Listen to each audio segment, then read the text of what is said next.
چرا ما تغییر نمی‌کنیم؟ دلیل اصلی عدم تغییر ما چیه؟ 5 توقفگاه و ایستگاه مهم ما در زندگی که باعث عدم تغییر ما میشن که 90% مردم ازش بیخبرن. از انکار تا عمل. با من همراه باشید تا یکی یکی اینا رو بررسی کنیم و ببینیم که کجای زندگیمون گیریم. سلام علیکم، خیلی خوش اومدین. عرض ادب و احترام خدمت همه همراهان گرامی پیج کاریزما لایف. اومدین قربونتون برم.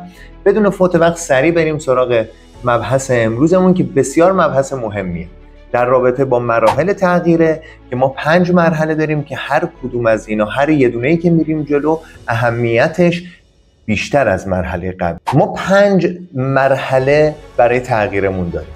البته اشتباه نشه ها، کلا تغییر یه مرحله بیشتر نداره. ما میفهمیم درست است انجام میدیم و میفهمیم بی غلط است ترک میکنیم. اساسش و اصولش باید اینجوری باشه. ولی این 5 مرحله در واقع توقفگاه های ماست، ایستگاه های ماست، ایستگاه ذهنی ماست که حالا ما دونه دونه با هم دیگه میریم جلو تا ببینیم چیه. مرحله اول اسمش هست انکار. در نظر بگیریم که یه خانم آقایی یا زن شوهری با هم دیگه دارن کنار هم دیگه زندگی میکنن. توی تایمی آقای خونه با گوشیش خیلی زیاد کار میکنه، کل توجهش به گوشیش توی سوشال مدیاست، وقت بسیار زیادی رو توی سوشال مدیا میگذرونه. خانمش میاد بهش میگه که آقا بس نکن، روی سرت، روی مغزت، روی چشمات خیلی تاثیر میذاره، تاثیر منفی میذاره، زمین ناخودآگاهت رو درگیر میکنه، کم کن، کمتر نگاه کن، هی بهش میگه این رو. مرحله اول انکاره. شخص منکر میشه. نه من اصلا قبول ندارم، این چه حرفیه، اصلا اینجوری نیست، برای چی باید روی زندگی من تاثیر بذاره، چرا باید زندگیمو مختل بکنه.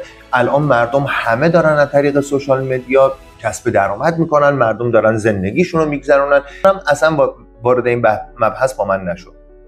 کلا منکر میشه. بعد از یه تایمی که هی بهش میگی و میگن به مرحله دوم میرسیم. مرحله دوم تنفره، عصبی میشه.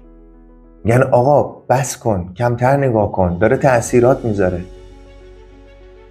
نه من اصلا قبول ندارم این حرفا رو، ولم کنین، اصلا به شما چه ربطی داره، چشم خودم دوست دارم که اصلا سوشو از دست بدم. به من گفتن که 30 سانت فاصله رعایت کن دیگه به چشتم آسیب نمیزنه، منم این رو رعایت کردم. و عصبانیت فوران میزنه و تنفرش زیاد میشه نسبت به گوینده، نسبت به این حرفی که زده میشه و هر چیز دیگه. و بعد از مدتی که هی باز بهش میگن تو مرحله سوم که یه مقداری کوتاه اومده و قبول کرده، میاد وارد مرحله سوم معامله میکنه. یعنی چی؟ بهش میگه که آقا کمتر نگاه کنین سوشال مدیا رو، به خدا دیوانه شدیم، زندگیمون مختل شده. میگه که باشه اشکال نداره، ولی شبهای جمعه نه. حالا که مثلا من الان روزی 8 ساعت دارم نگاه میکنم، کمش میکنم، روزی 7 ساعت تا بیارمش پایین.